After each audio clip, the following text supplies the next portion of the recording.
नमस्कार, मैं नयन कुमार। आइए आज हम जानते हैं कि केतु आपके पंचम भाव में किस प्रकार से फल देंगे। पंचम भाव यानी संतान का भाव, पंचम भाव यानी कि विद्या का भाव। ऊपर से लॉटरी, जुआ, सट्टा, शेयर मार्केट, अचानक धन प्राप्ति के भी भाव हैं। दूसरी बात क्या है कि पंचम भाव को हम प्रेरणा का भी भाव बोलते हैं, यानी हमें क्या कहां से वो चीज की प्रेरणा मिली। और उसके अलावा पंचम भाव को अगर हम देखें तो मनोरंजन का भी भाव बोलते हैं, सिनेमा, मनोरंजन, ये सब का भी भाव बोलते हैं। प्रेम प्यार का भाव होता है। जब भी यहाँ केतु रहेगा, पहली बात आपको प्रेम प्यार वगैरह से वो वंचित कर देगा, खिन्न मन कर देगा, यानी ये समझिए किसी से जल्दी वो लगाव नहीं होने देगा। अगर मान लीजिए कि जैसे कि किसी लड़के लड़की में एक प्रेम संबंध होता है, वो चीज नहीं होने देगा। संतान हानि करता है केतु। यहाँ गर्भ इतना गर्म हो जाता है कि बच्चा ठहरता नहीं है, खास करके स्त्री के कुंडली में। पुरुष की कुंडली में भी ऐसा योग बनाता है कि उसकी जो पत्नी है उसको बच्चा ठहरने में समस्या पैदा होता है।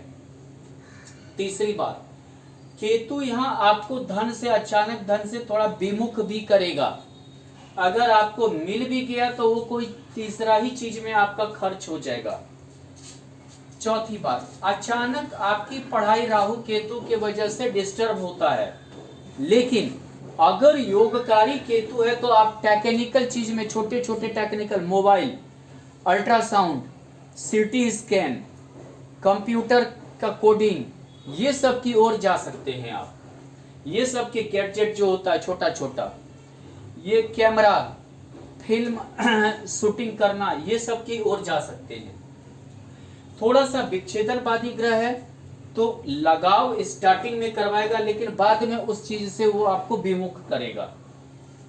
दूसरी चीज क्या है कि केतु की दृष्टि एकादश भाव यानी लाभ, महत्वाकांक्षा के भाव में आपकी महत्वाकांक्षा या इच्छा ही खत्म कर देगा। मान लीजिए आपने किसी को पैसा दिया है तो आप पैसा मांग ही नहीं पाइएगा, आपको प्राप्ति ही नहीं होगी, मांग ही नहीं पाइएगा, ना आपकी रिटर्निंग हो पाएगी। महत्वाकांक्षा इच्छा में रोड़ा पैदा करेगा आपका। दूसरी चीज क्या है कि हाँ, कभी कभी क्या है, जो चीज आप चाहते हैं नहीं पूरा हो रहा है, आप उस चीज को छोड़ दिए हैं, वो चीज पूरा हो जाएगा। केतु का ये लक्षण है, रिटर्निंग देता है। वो जो चीज आदमी नहीं चाहता उसी चीज की वो रिटर्निंग को लाता है। अगर हम देखें तो केतु की दृष्टि भाग्य भाव पे, धार्मिक यात्रा आपको करवाएगा, धर्म कर्म पे बिलीव भी करवाएगा। लग्न पे दृष्टि है किसी भी चीज की, और एकादश दोनों। अब देखिए लग्न और एकादश यानी किसी भी चीज की जो इच्छा रहेगी, पहले तो आप बहुत जूझिएगा उसके पीछे, बाद में आप उस चीज नहीं पूर्ति हुआ छोड़ दीजिएगा, वो ऑटोमेटिक आपका हो जाएगा। लेकिन केतु किसी भी चीज की इच्छा को प्राप्ति करने के लिए तड़प पैदा करता है। तड़प तो आपके अंदर बहुत रहेगी, बाद में उस चीज को आप छोड़ दीजिएगा, जो पूर्ति हो जाएगी। अगर यहाँ केतु सूर्य के साथ स्थित है तो भी वह आपको संतान हानि करेगा, कम संतान देगा, विद्या का योग बनाएगा। आप मेडिकल क्षेत्र की ओर जाएं तो ज्यादा अच्छा है। आप अगर चिकित्सा क्षेत्र की ओर जाते हैं तो बहुत अच्छा आपका योग बनेगा। आप अगर वनस्पति विज्ञान की ओर, जीव विज्ञान की ओर जाते हैं तो भी अच्छा ये होगा। दूसरी चीज क्या है कि थोड़ा सा संतान आपका सेवा नहीं करेगा, थोड़ा सा संतान जो है ये समझिए कि आपके अनुकूल नहीं चलेगा। अगर मान लीजिए कि, क्योंकि ग्रहण योग भी चंद्रमा और सूर्य बनाता है, अगर यहाँ चंद्रमा रहा तो आपको कन्या संतान का योग ज्यादा देगा। संतान हानि के बावजूद भी कन्या संतान का योग ज्यादा देगा। आपको थोड़ा सा बेचैनी, घबराहट, जब भी चंद्रमा राहु केतु के साथ रहता है बेचैनी घबराहट देता है। मन कारक ग्रह है तो थोड़ा सा आप जैसे समझिए कि हम मनोरंजन की ओर मन भी करेगा तो भी आप नहीं जा पाइएगा। मनोरंजन, सिनेमा या जो भी प्रेम ये है, आप यानी समझिए कि ऐसा एक घुटन वाली लाइफ को कर देगा आपकी। अगर यहाँ मंगल है तो आपको हो सकता है कि संतान हो या नहीं हो, ये भी दिक्कत पैदा करेगा। दूसरी बात, आप शेयर मार्केट वगैरह में पैसा लगाइएगा लेकिन वो डूब जाएगा। लगाइएगा आप जरूर और वो डूबेगा भी जरूर। टेक्निकल पढ़ाई आप कर सकते हैं, मैकेनिकल इंजीनियरिंग की पढ़ाई आप कीजिए, केमिकल इंजीनियरिंग की पढ़ाई कीजिए, इलेक्ट्रिक इंजीनियरिंग की पढ़ाई कीजिए। अगर मेडिकल क्षेत्र में जाना चाहते हैं तो सर्जन की पढ़ाई कीजिए, तो आपको सफलता देगा। लेकिन यहाँ क्या है कि मंगल और केतु अंगारक योग बनाता है, तो ये प्रारब्ध का भी भाव है, आपके प्रारब्ध को ये खराब कर देगा। यानी कि हर कुछ रहते हुए भी आपकी इच्छा, आपकी महत्वाकांक्षा समझिए वो पूर्ति नहीं होगा, कुछ उसमें आपका भी गलती होगा। ये समझिए आप प्रेम प्रसंग में बदनामी हो सकते हैं, बदनाम हो सकते हैं। यहाँ मंगल की चतुर्थ दृष्टि है, अष्टम भाव, नाम बदनाम का योग होता है, प्रेम प्रसंग वगैरह में बदनामी आ सकती है आपकी। एकादश भाव और अष्टम भाव यानी कि आपकी आय डूब सकती है, आपका कमाया हुआ धन शेयर मार्केट, लॉटरी, जुआ, सट्टा ये सब में भी डूब सकता है। प्रॉपर्टी ले लेना कि जल्दी पैसा बढ़ जाएगा, अचानक धन आ जाएगा, ये सब में भी आपका चला जाएगा। दूसरी बात क्या है, हो सकता है कि आप इस ताक में रहें इस दोनों की वजह से कि जो है हमें किसी और की प्रॉपर्टी प्राप्त होगी लेकिन आपको वो नहीं हो पाएगा।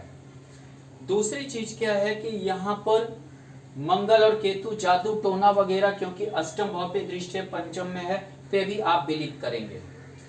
अगर यहाँ देखें तो यहाँ सप्तम दृष्टि है, यहाँ अष्टम मंगल का है। हो सकता है कि आपको पढ़ाई के लिए बाहर जाना पड़े, आपको विदेश वगैरह पढ़ाई के लिए जाना पड़े, घर से दूर रहना पड़े, घर से काफी दूर रहना। लेकिन एक चीज से आप थोड़ा सा ये रहिएगा कि थोड़ा सा आपको परेशानी भी होगी। परेशानी जो है ये समझिए कि कुछ ताकतवर पर्सन से आपको परेशानी हो सकती है। अगर यहाँ बुध रहा, अगर यहाँ बुध रहा तो ये समझिए आपका मन जल्दी पढ़ाई से या कोई भी स्टडी से उचट जाएगा, मान लीजिए कि अधूरा रह जाएगी बहुत बार। हाँ, आप एक अच्छा मतलब कि बुध और केतु की वजह से लेखक हो सकते हैं, एक अच्छा अकाउंटेंट हो सकते हैं, लेकिन वो अकाउंटेंसी भी जल्दी आप छोड़ दीजिएगा। जो चीज में आई जाइएगा उस चीज से जल्दी आप छोड़ने की कोशिश कीजिएगा। दूसरी चीज क्या है कि यहाँ पर बुध जो है वाणी का भी देवता है, यानी कि ये समझिए कि आप किसी भी जैसे अटकने वाली भाषा आपकी रहेगी बहुत चीज में। अब मान लीजिए कि किसी भी चीज को जो अस्पष्ट बोलता है, स्पष्टता नहीं रहेगी आपके में, थोड़ा सा अटकने वाली प्रवृत्ति रहेगी। दूसरी चीज क्या है कि बुध युवा ग्रह है, तो युवा अवस्था में आपको ये पेट संबंधी समस्या देगा, पेट संबंधी समस्या, आंत संबंधी समस्या आपको ये देगा, गुर्दा संबंधी समस्या। हालांकि गुरु भी रहेगा तो यहाँ आपको पेट संबंधी, लीवर संबंधी, गुर्दा संबंधी समस्या देगा। दूसरी चीज क्या है कि यहाँ पर बुध को हम वाणी का या समझिए युवा ग्रह है, धन का, किसी भी चीज को बुद्धिमत्ता से सॉल्व करने का। तो आप अगर किसी दूसरे से प्रेरणा लेके किसी भी चीज को सॉल्व करते हैं तो आपके लिए अच्छा है। आप खुद उस चीज में अगर दिमाग लगा के सॉल्व करना चाहिएगा तो नहीं होगा। अगर मान लीजिए कि बुध की जगह यहाँ पे अगर गुरु है तो दोनों की दृष्टि भाग्य भाव, यानी कि आप धार्मिक प्रवृत्ति के होंगे, धर्म कर्म पे विश्वास करेंगे, लग्न पर है, धार्मिक यात्रा भी करवाएगा, बिल्कुल निस्वार्थ आप भंडारा वगैरह, धार्मिक भंडारा वगैरह में लगे हुए रहेंगे।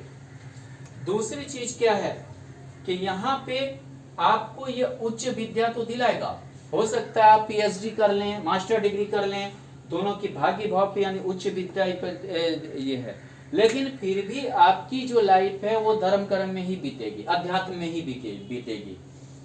आप कितना भी पढ़ लें वो पढ़ाई आपके उपयोग में नहीं आ पाएगी। दूसरी चीज क्या है, ये पेट की समस्या आपको रहेगा, गुर्दे वगैरह की समस्या देगा, लीवर संबंधी समस्या देगा, अगर मंगल की दृष्टि रहे तो डायबिटीज भी देगा। अगर मान लीजिए कि यहाँ शुक्र रहा तो आपको ये शुक्र योग भोग खत्म कर देगा, यानी कि प्रारब्ध से ही समझिए प्रारब्ध का भाव है, आपको दिक्कत देगा। यंग स्टेज में आपको पैसे की समस्या रहेगी, आप मध्यम आयु में जब जाएंगी तभी थोड़ा सुखी हो पाएंगे। दूसरी बात क्या है कि ये आपको मनोरंजन का क्षेत्र है, प्यार मोह का क्षेत्र है, उसमें हमेशा आप धोखा खाइएगा, हमेशा आप धोखा खाएंगे, हमेशा जो है आप लूटे जाएंगे, हमेशा आपके जो है भावना का, मन का जो है गलत उपयोग किया जाएगा। आपका कमाया हुआ धन आप अपने ऊपर ना खर्च करके किसी लड़की या किसी भी गर्लफ्रेंड या समझिए कि दोस्त के ऊपर ही आपकी खर्च हो जाएगी। अगर यहाँ मान लीजिए कि शनि रहा तो शनि और केतु के वजह से विवाह के बाद 2, 4, 5, 7 साल बाद संतान का योग बनेगा। वो भी बनेगा या ना बनेगा ये भी कहना मुश्किल हो जाएगा। दूसरी चीज क्या है कि आपको टेक्निकल पढ़ाई तो आप पढ़ सकते हैं, लंबा पढ़ाई कोई चीज है कि 5 साल 7 साल 8 साल के लिए आप उस टाइप की पढ़ाई आप कर सकते हैं।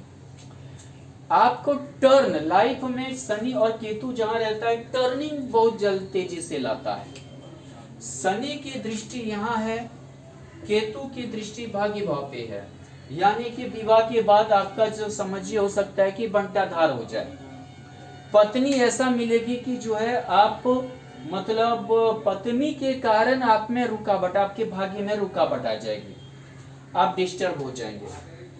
केतु की दृष्टि यहाँ है, शनि की भी यहाँ है, यानी आय भाव, यानी कि आपके मध्यम एज में ही आप आय कर पाइएगा 36-42 साल के करीब के ऊपर, उसके पहले उथल पुथल लाइफ बीतेगी। दूसरी चीज क्या है, यहाँ दशम दृष्टि है, केतु का यहाँ दृष्टि है, यानी कि और शनि की यहाँ है, तो आप बहुत ही समझिए कि दिक्कत से धन को अर्जित कर पाइएगा, बचा पाइएगा।